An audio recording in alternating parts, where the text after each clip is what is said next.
சிண்டு நண்டு வீவர்ஸ், இன்னைக்கு சிண்டு கொள்ளனா கழிச்சு சமைச்சிருக்கா சிக்கன். எப்படி இருக்குன்னு நான் சாப்பிட்டு சொல்கிறேன். பாப்பா எனக்கு கிடைக்குமா? உனக்கும் தான். குகன், இப்போ நம்ம என்ன பண்ண போகிறோம்? சிக்கன் சாப்பிட போகிறோம்.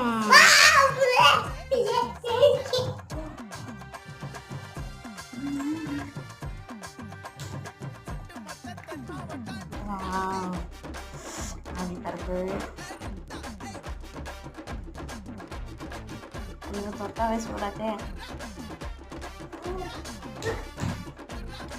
நல்லா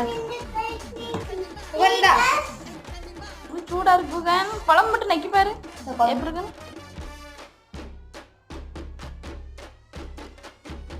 சூப்பரா. சிவா, நம்ம அங்கே ஹாலில் போய் உட்காந்து சாப்பிடலாமா?